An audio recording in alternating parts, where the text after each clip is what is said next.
Hello students, तो आज हम करेंगे चैप्टर नंबर 5 अरिथमेटिक प्रोग्रेशंस के एक्सरसाइज 5.2 का question number 16। Determine the AP whose third term is 16 and the seventh term exceeds the fifth term by 12। तो इस question में ना हमें एपी डिटरमाइन करनी है। थर्ड टर्म हमें 16 दी हुई है और एक्सीड्स का मतलब होता है ज्यादा। तो जो सेवंथ टर्म है ना वो फिफ्थ टर्म से 12 ज्यादा है। ठीक है, ऐसा हमें क्वेश्चन में बोला है। ठीक, तो अब सबसे पहले आप क्या करिए, सॉल्यूशन में आपको जो क्वेश्चन में गिवन है ना वो फटाफट से लिख लीजिए। तो थर्ड टर्म हमें 16 दी है, तो ये क्या हो जाएगा, A3 इज इक्वल टू 16। ठीक है, ये आपको गिवन है। आगे क्या बोला है, जो सेवंथ टर्म है वो फिफ्थ टर्म से 12 ज्यादा है, यानी कि A7 और ये A5, सेवंथ टर्म और ये फिफ्थ टर्म। तो ये जो सेवंथ टर्म है ये 12 ज्यादा है फिफ्थ टर्म से। तो अगर हम फिफ्थ टर्म में 12 ऐड कर देंगे तो ये दोनों एक दूसरे के क्या हो जाएंगी, इक्वल हो जाएंगी। ठीक है, देखिए क्वेश्चन में आपको ना दिया हुआ है कि ये जो सेवंथ टर्म है ये खुद में ही 12 ज्यादा है। ठीक है, ये ऑलरेडी 12 ज्यादा है, तो अगर हम फिफ्थ टर्म में 12 प्लस कर देंगे तो ये दोनों एक दूसरे के बराबर हो जाएंगे। ठीक है, तो देखिए अब हम क्या करेंगे, अब हमें क्या करना है, एपी लिखनी है। ठीक है, तो आपको ये जो दोनों कंडीशंस दी है ना, इन कंडीशन को यूज करके हम एपी डिटरमाइन करेंगे। ठीक है, तो एपी लिखने के लिए हमें ए यानी कि फर्स्ट टर्म और कॉमन डिफरेंस डी, इन दोनों टर्म्स का वैल्यू हमें पता रहना चाहिए, तभी हम एपी लिख सकते हैं। ठीक है, तो अब हम क्या करेंगे, इन्हें इन कंडीशंस को यूज करके ए और डी का वैल्यू जो है निकालेंगे। ठीक है, तो देखिए ये A3 इज इक्वल टू 16 दिया, तो इसको हम क्या लिख सकते हैं, A प्लस 2D लिख सकते हैं।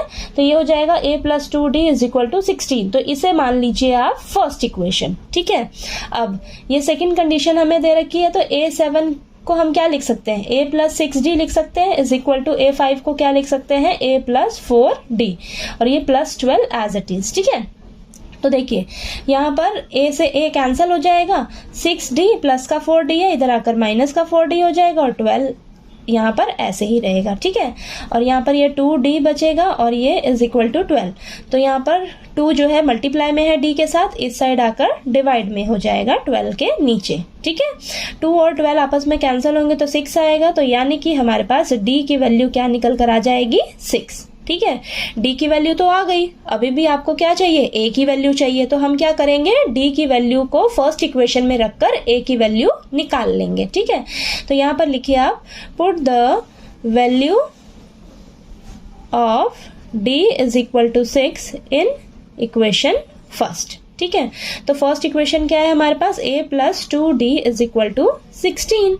ठीक है, तो A प्लस 2 इंटू D का वैल्यू क्या आया हमारे पास, 6 इज इक्वल टू 16।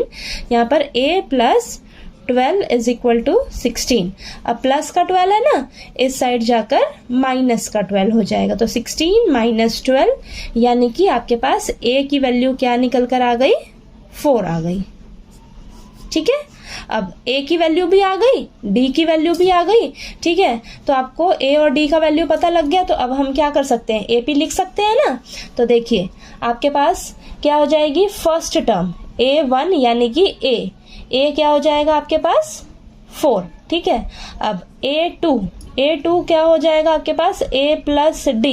ठीक है, तो A कितना है आपके पास, 4 निकल कर आया है, D कितना आया है, 6। ठीक है, तो यानी कि सेकेंड टर्म आपके पास क्या आ जाएगी, 10 आ जाएगी। ठीक है, अब ये फर्स्ट टर्म 4 आ गई, सेकेंड टर्म आपके पास 10 आ गई, थर्ड टर्म निकाल लेते हैं। ठीक है, तो थर्ड टर्म A3 को हम क्या लिख सकते हैं, A प्लस 2D।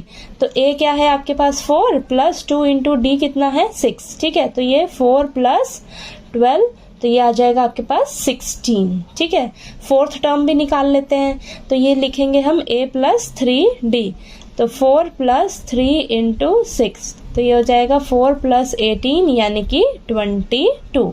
ठीक है, तो इसी तरह से आप बाकी टर्म्स भी निकाल सकते हो। ठीक है, तो देखिए आपके पास AP बन गई ना, फर्स्ट टर्म 4 आई, second term 10, third term 16, fourth term 22। आगे भी आप निकाल सकते हो और भी टर्म्स। तो देखिए AP लिख लीजिए आप, AP क्या बन गई आपकी, 4, 10, 16, देन 22, और ये AP आपकी ऐसे ही चलती जाएगी। ठीक है, तो देखिए हमारे पास AP आ गई, ठीक है। तो आपको AP के लिए दो टर्म्स का वैल्यू पता रहना चाहिए, फर्स्ट टर्म और कॉमन डिफरेंस, यानी कि A और D का वैल्यू जैसे ही आपको पता लगेगा तो आप AP लिख सकते हो, ठीक है। तो देखिए आपको ये क्वेश्चन नंबर 16 जो है वो अच्छे से क्लियर हो गया होगा। कहीं कोई डाउट आया आपको तो प्लीज़ आप मेरे से पूछिएगा, और वीडियो अच्छा लगे तो प्लीज़ लाइक कीजिए, शेयर कीजिए और ज़्यादा से ज़्यादा सब्सक्राइब कीजिएगा मेरे चैनल को। Thank you so much.